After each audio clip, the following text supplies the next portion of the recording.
Hello service members and spouses, and welcome to Module 1. In this particular module, we're going to discuss Introduction to Entrepreneurship. The Module 1 objectives are: describe the many reasons for going into business. Next, we're going to explain how to compare the risk with the rewards of small business ownership. Lastly, we'll finish with informing on how to manage your expectations before opening up your business. So you decided to go into business. The number one question that's always asked is why? Let us review some of the top reasons why veterans pursue small business ownership. Number one, prior work experience. Oftentimes, veterans pursue a civilian job similar to what they did in service. Number two, join family business.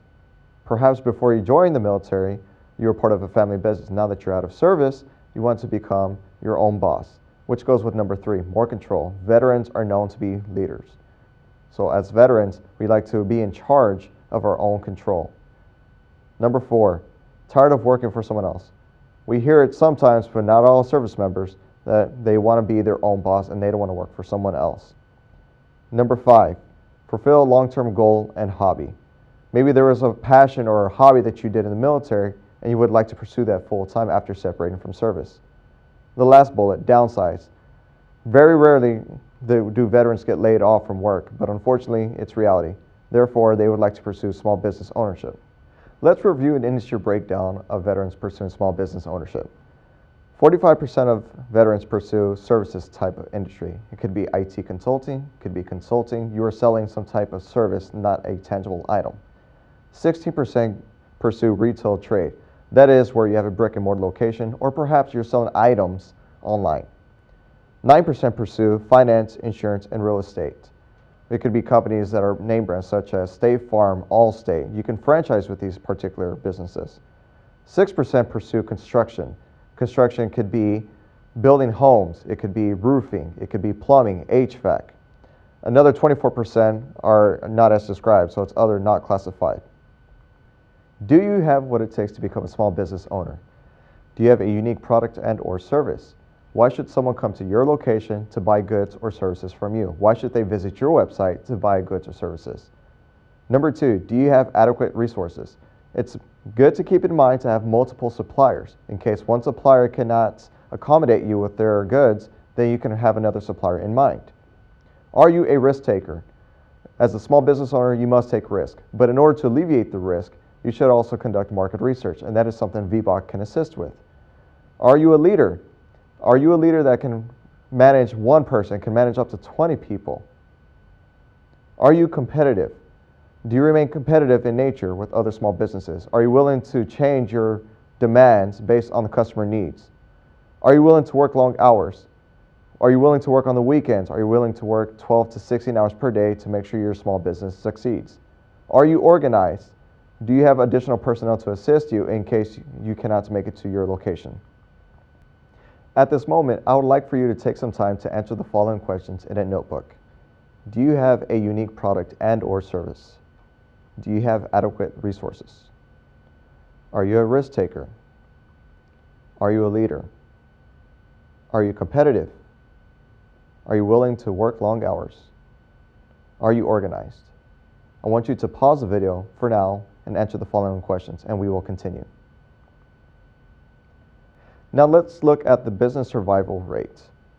After 2 years of operations, roughly 66% of businesses are still in existence. That means roughly 1/3 of businesses have not made it to year 2. After 4 years of operations, of the remaining 2/3, only 50% will survive. After 6 years of operations, only 40%, roughly 40% of businesses are still in existence. Now let's discuss why businesses may fail. First one, inadequate front-end planning. At times, veterans are so eager to get started with their business model, with their business concept, that they tend to overlook the market research, to do their due diligence to make sure the business is a viable idea. Number two, insufficient capital. The Veterans Business Outreach Center can help build financial projections, which help you determine how much capital you may need for your business. Number three, poor management. Perhaps you're getting into an industry where you have no prior experience. Wrong location. Maybe there are not a lot of traffic in that area where you open up your brick and mortar location. Expectations. What are your expectations when you first open up your business, and how do they change over a period of time? Let us now discuss high risk and safe small businesses. For high-risk businesses, those tend to be ones with low barriers to entry or those that are saturated in the market. Those can be transportation, restaurant and bars, apparel stores, communications, travel agencies, tour operators, food stores, personal services, auto repair, trucking, and money service businesses. Let us now discuss some low-risk businesses. Accounting services, legal services, dental services, insurance brokers. Why are these low risk? These types of industries require some type of certification or a degree to pursue.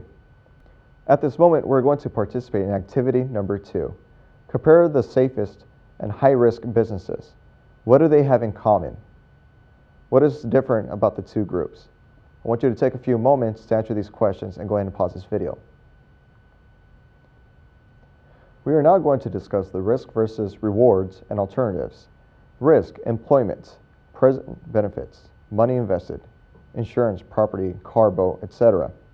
You leave a job that is secured. You start your own business, you don't know the outcome of your future. What about the rewards? Average pre-tax profit is equal to 15%. Higher risk, higher reward. You can start dreaming, conquer, and creating your own business model. And if you want to have an alternative, you always can invest into T-bills, CDs, mutual funds, stocks, bonds, and golds. Managing expectations. There might be a difference between what you expect from business ownership and what it's actually like. Learn as much as you can before you start the business.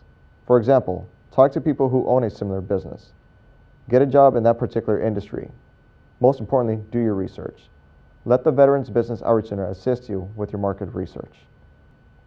In summary of Module 1, we have discussed reasons for going into business, why businesses may fail, risk versus rewards, and lastly, managing expectations. If you have any questions in regards to this particular module, please contact us at vboc@utrgv.edu. Thank you for your time.